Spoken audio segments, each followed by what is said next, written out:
If we do nothing, your premiums will continue to rise faster than your wages. If we do nothing, more businesses will close down. Fewer will be able to open in the first place. If we do nothing, we will eventually spend more on Medicare and Medicaid than every other government program combined. That's not an option for the United States of America. So, Minnesota, I may not be the first president to take up the cause of health care reform, but I am determined to be the last. We are going to get it done this year.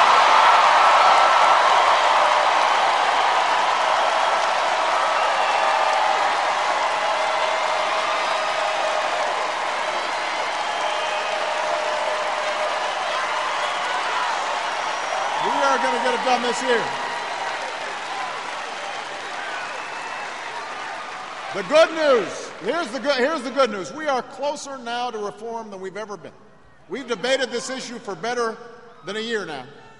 And there's actually some solid agreement on about 80% of what needs to be done. That's never happened before.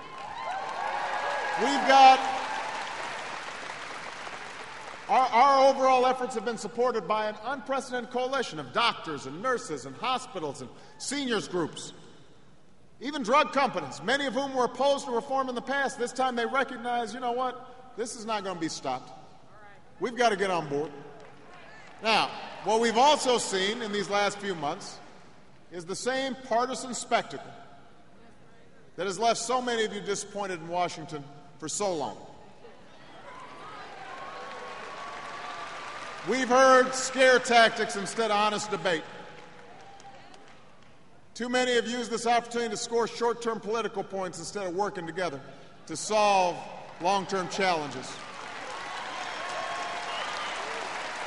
I don't know if you agree with me, but I think the time for bickering is over. The time for games is past. Now's the time for action. Now's the time to deliver on health care for every American.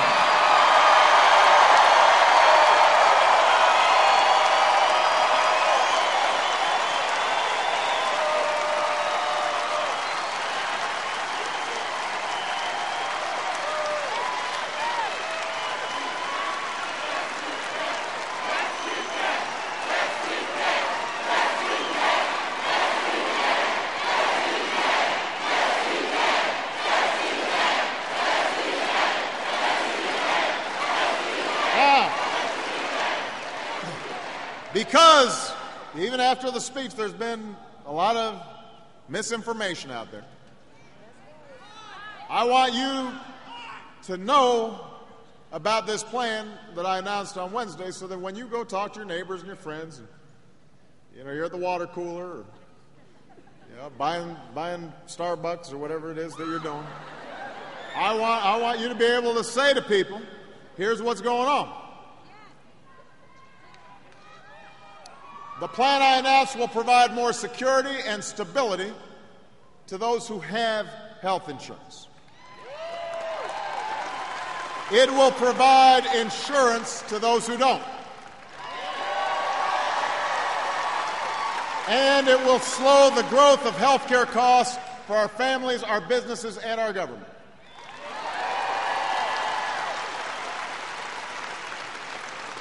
Let me give you some details. First of all, if you're among the hundreds of millions of Americans who already have health insurance through your job, or you've got health insurance through Medicare or Medicaid or the VA, nothing in this plan will require you or your employer to change your coverage or your doctor. All right? I want you to be clear about that.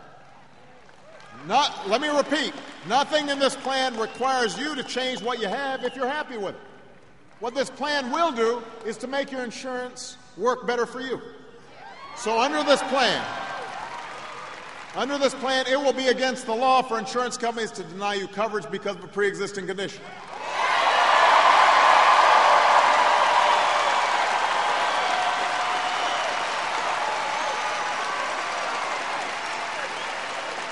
When I sign this bill, it will be against the law for insurance companies to drop your coverage when you get sick. or water it down when you need it the most.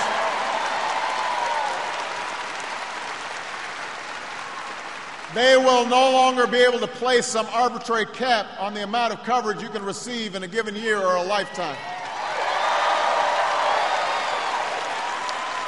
We will place a limit on how much you can be charged for out-of-pocket expenses, because in the United States of America, nobody should go broke because they got sick.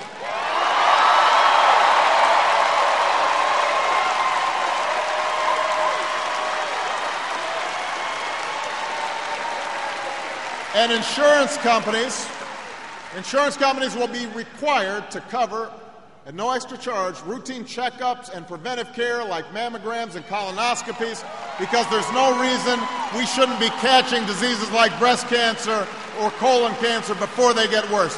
That makes sense. It saves money. It saves lives.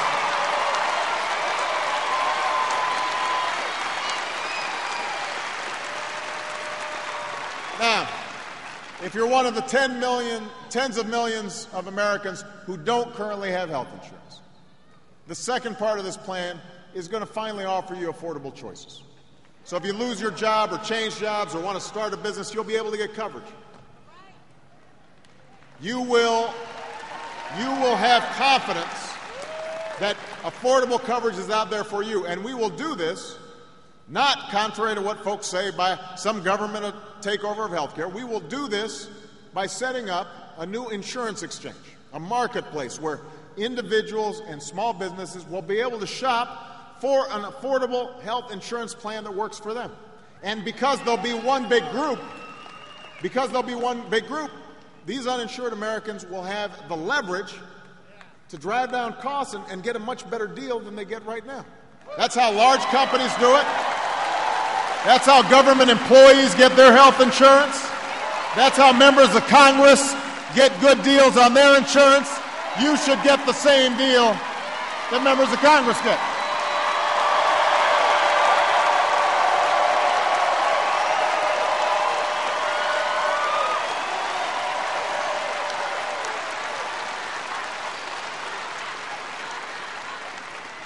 Now, if you still can't afford the lower price insurance available in the exchange, we're going to provide you or a small business owner tax credits so that they can do it. And the first few years that it takes to set up the exchange, because it will take a few years to get this all set up even after it passes. But in the meantime, we want to make sure people get some immediate help. So we're going to immediately offer Americans with pre-existing conditions who can't get coverage right now, we want to give them some low-cost coverage that will provide them protection from financial ruin if they become seriously ill.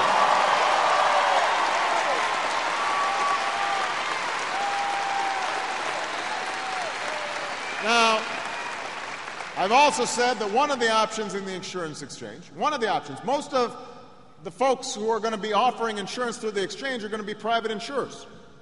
You know, Blue Cross Blue Shields, Aetna, all these. Well, I think one of the options should be a public insurance option.